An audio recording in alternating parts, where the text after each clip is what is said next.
Good afternoon. This is Spirit Journey. Today is June 15th, 2015, and it's 1:16 p.m. I like to share with you three videos that I came upon.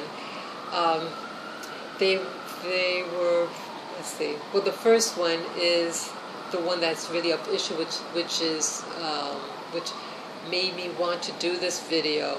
It's a sensitive issue for me because it's regarding race and identity.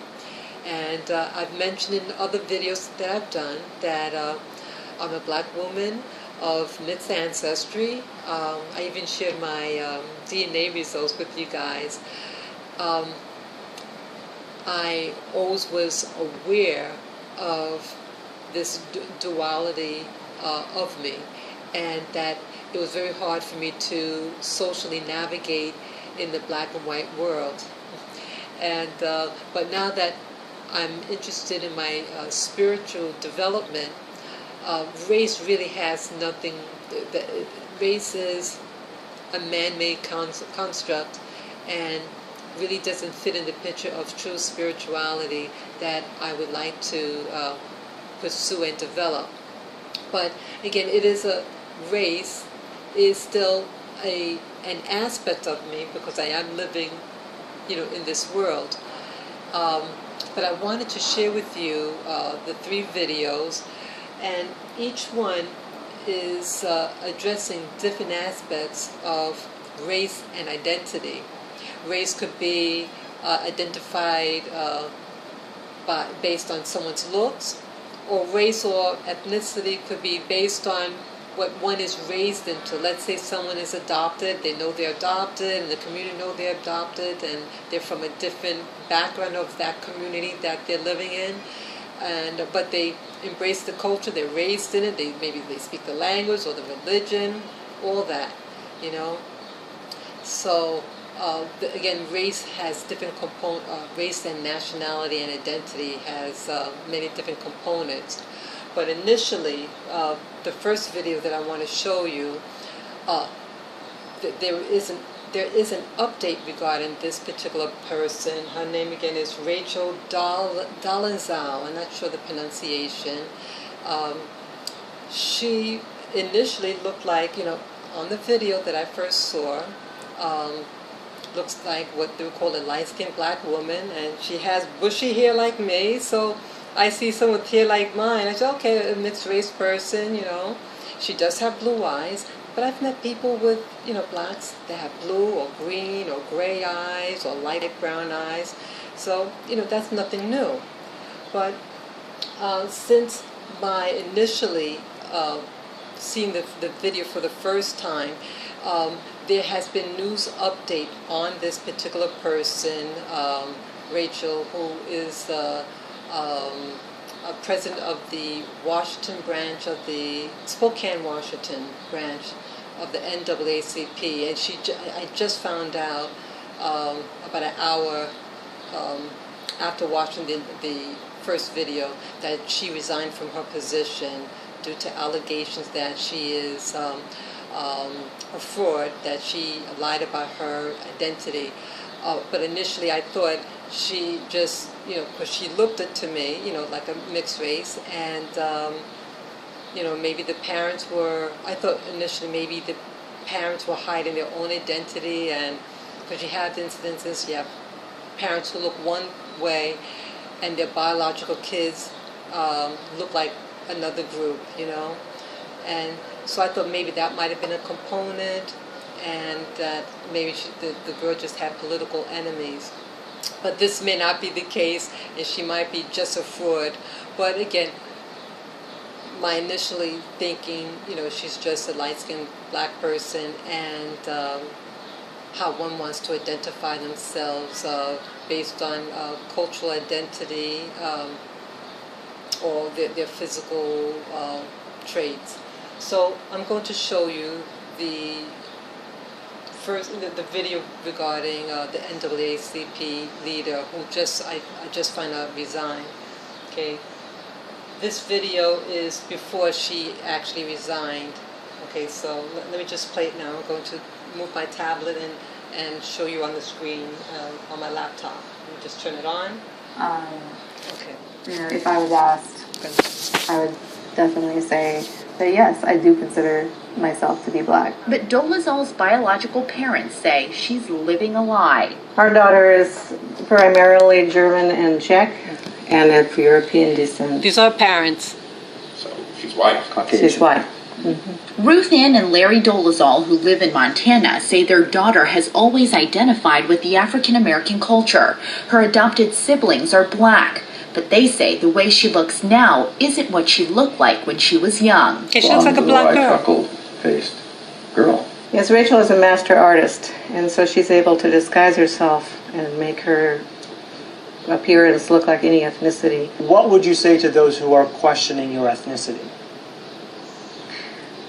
Those who are questioning, or those who are just reading the article? I mean, you know, so the article, I feel like the article is what's questioning, and really it's Larry and Ruth Ann who are questioning. And so what I say to them is, you know, I don't give two what you guys think. Her parents say they've been estranged from their daughter for years, and while they may have had their issues, this, they say, is a case of black and white. Okay. So that is the older video, okay, and then there's another one on her, which I think is more telling, and so I'll show you that one as well. Okay, it's a short video. Let me just get it.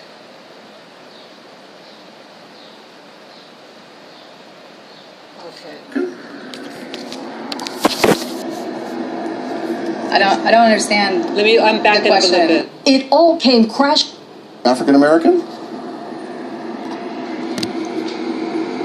I don't understand the question. It all came crashing down for NAACP Spokane president Rachel Dolezal, who has been portraying herself as a black woman for the past 10 years. Confronted by a reporter, her parents are now calling her out. Ruth Ann and Lawrence Dolezal say their 37-year-old daughter is white. We are her birth parents, and we do not understand why she feels it's necessary to misrepresent her ethnicity. Her ethnicity, the elders say, is Swiss, German, Czech, and some Native American. They provided this photo of Rachel as a young girl on the left. On the right, here's what she looks like today. Seemed like she was just doing more of a artistic, expressive representation of her identifying with African Americans by doing her hair in extensions and things like that. Rachel grew up in predominantly white Montana, but her parents say she immersed herself in the black community when she attended college in Jackson, Mississippi. Rachel's parents had also adopted 4 black children. Rachel has always been interested in ethnicity and diversity, and we had many friends of different ethnicities when she was growing up. So she does look like her mother. With the 4 adopted children of color, it was probably that added to her passion. Rachel even received a full scholarship to the historically black college, Howard University, which never inquired about her ethnicity on her application. Okay, so she didn't lie on that application. Jaws were dropping when she walked in to finalize her registration in person. But the Dolezals say they became estranged from their daughter when she began to assume a new black identity. Rachel married an African-American man, Kevin, with whom she had a son, who posted a video about their love. Later, Rachel would post Facebook pictures of one of her adopted brothers as her own son, referred to her natural curls, and identified herself on a job application as part black. As professor of Africana Studies at Eastern Washington University, Rachel was clear. I would definitely say that yes, I do consider myself to be black.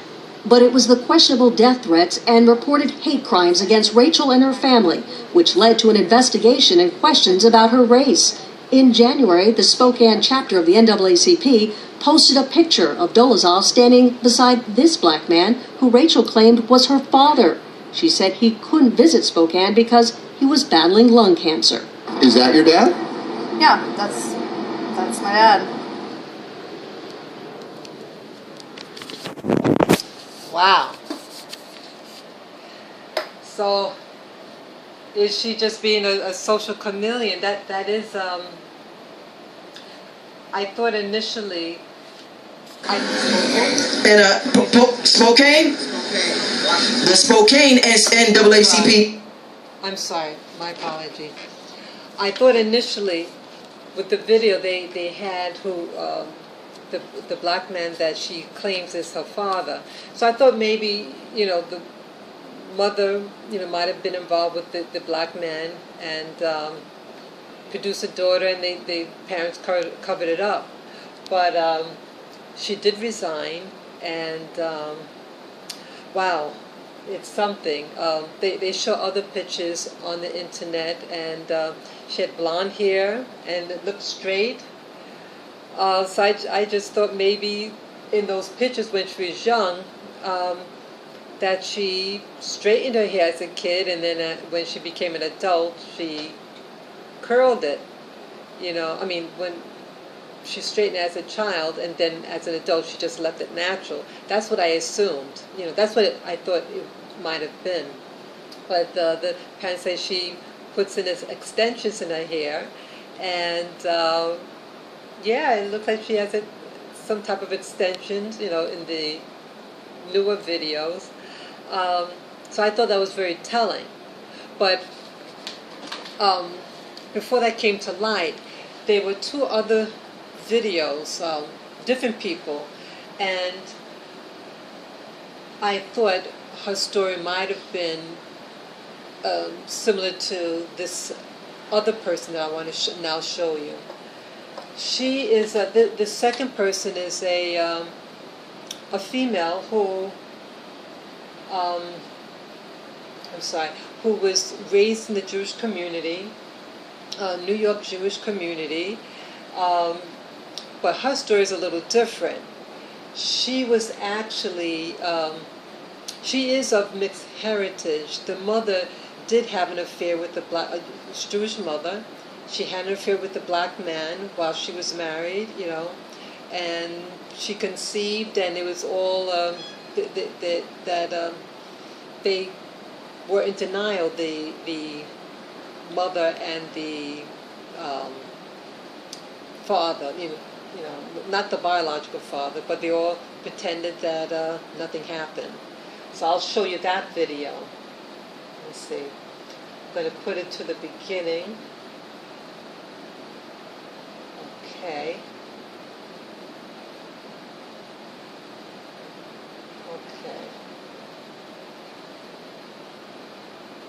Trying to navigate out. My apology. Okay, then I have to do it now.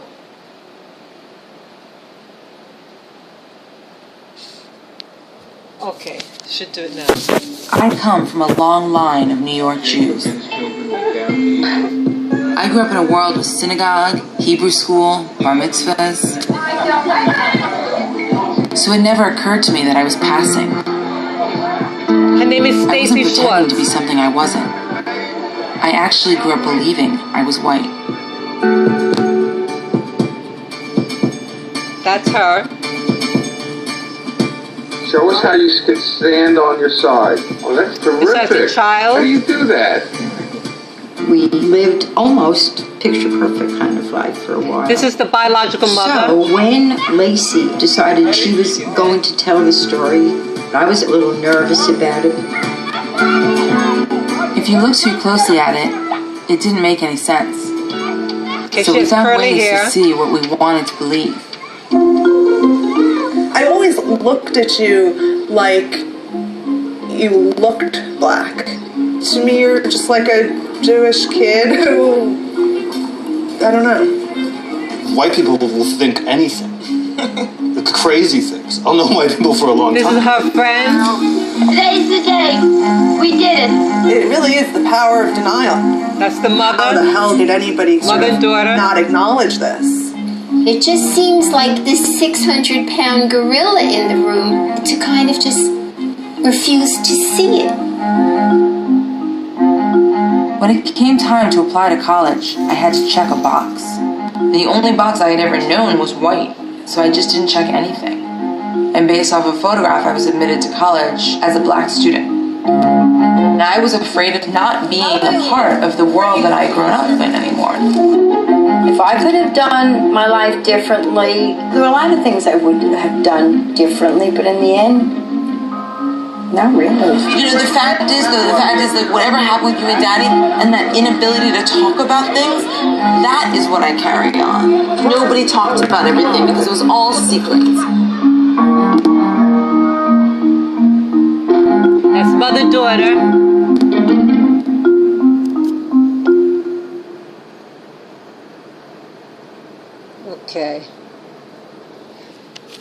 Okay.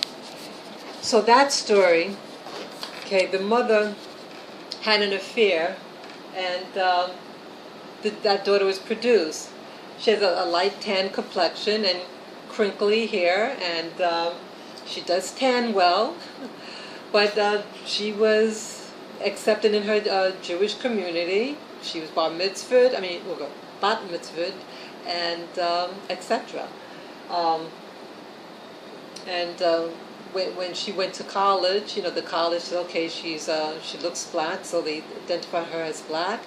And at this point, that's when she really started to examine her history. So she started asking her mother questions, and the mother was very evasive. And then the mother finally broke down and told her what she did, and that she's a byproduct of interracial union with a black man that she had an affair with, and that's what happened. But as you see, about race and identity, her identity was Jewish, and the people in her community viewed her as such. But yes, they see that she does look different, but her mother does have naturally curly hair, not as curly as the girl. But I do meet Jewish women that look something like her. So I never really think anything, I would have not thought anything of it. And again, the Jewish people, according to the Bible, they were enslaved in Africa. So, and then they migrate to different areas and they intermarry with the local people. So that's just, I thought, just heritage, old genetic heritage manifesting. But in this instance, differ than Rachel Dolenzal, who was lying.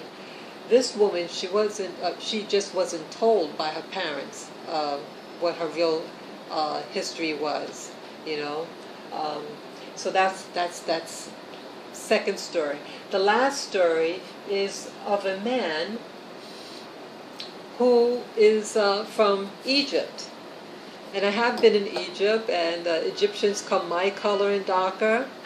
They are African. Egypt is in Africa, and you have different types of Egyptians there, just like you have different types of Americans. They have the Egyptians are a Hamitic race, not Semitic, but again, it's close to Saudi Arabia, and it was invaded by them, and so they have adopted the Arabic language and the religion of Saudi Arabia, Islam. Okay, so I'll show you his story, and his is really, you'll see. I'm going to turn on this last video. Okay, so this is a man from Egypt. He's born and raised there, and this is his story living in America. I am a black Egyptian. My father is much darker than I am. My mother is lighter than I am. In Egypt, people are identified by the religion first, not the race. So in Egypt, if you are Christian, you are a minority person. But if you're black, you're not a minority person. You are a part of the mainstream society. And I came from this background. And in Egypt, you identify as Arab and as Muslim. And in this country, when I first came, I identified myself as Arab American and Muslim first. And gradually, I became to identify myself as black. I came to the U.S. in 1978. And I became a U.S. citizen in 1985. When I became a U.S. resident, I was told by the Immigration Naturalization that I am white. And I told them that I'm black, and they said, no, in this country, you are white. All Arabs in this country, all Arab immigrants are white. I didn't pay much attention in the beginning to this, what he looks because like. in the Arab world we identify with our ethnicity first as Arabs, and then with the race second as black or white or whatever. Sorry. But in this country, you identify with your racial group first and then with your ethnicity second. Gradually, I became black first and Arab second. And I rejected my white classification publicly for the first time in 1987, in February, as a panelist in a function sponsored by the Association of the Study of Black Life and History in Detroit. I said that I belong to two minority groups. I'm Arab American and Black American, and I'm racially black and ethnically Egyptian. I was harassed by my employer right after that. I work for a white school district. The superintendent is white, all the associate superintendents are white, even though that we provide services to 30% black population. But the organization is white and the approach is very white. The attitude towards me changed completely after I went out publicly and rejected my white classification. One coworker came to me and told me, a white coworker came to me and told me right after the function that he met with the superintendent, and if I don't keep my mouth shut, my educational career is over. He said, you have nothing to do with these people, you have a history and a culture. These people came from the jungle, you have nothing to do with them. These people lie and steal. When I see one of them in my neighborhood, I call the police. And I was told by the director of general education, who is retired now, in '88, I was told by him that I get people angry when I say that I'm black Egyptian. If I just say that I'm Egyptian, I would get along. I have to add that I was denied promotion twice because I chose black classification. This is part of my 2 lawsuits against my employer, which are currently pending. 2 lawsuits. Now, just for the education of our viewership, why don't you share with us a breakdown of Egypt as it is today? Okay. Does that seem insane? He looks like a black man. He doesn't have any makeup on his face to make him look darker. He has hair like mine. And he's born in Africa. So if you're born in Africa and you're indigenous of that land, you're an African. But the U.S. has its classification, and is it a legit classification? You know, how could he call himself white? Is his skin white? Does he have European hair? So it's really insanity, the whole concept of race, you know. But all 3 stories have different components to it, and it's just insanity, you know. We have to start embracing our spiritual selves and loving ourselves, and to learn to love one another. Race does not really fit in the equation of true spirituality, and it's just dividing people, you know. So initially when I heard the story, I was very emotional about it, and then with the update regarding the woman from the NAACP puts a different perspective on it. But I still wanted to share my feelings and just show you, you have 3 different stories, 3 individuals, and how race, identity, nationality could be perceived, and how one is treated based on those assumptions. So take care and enjoy. Please feel free to share this video, to subscribe, or to even comment below. And again, please give me the thumbs up. See you guys. Bye-bye.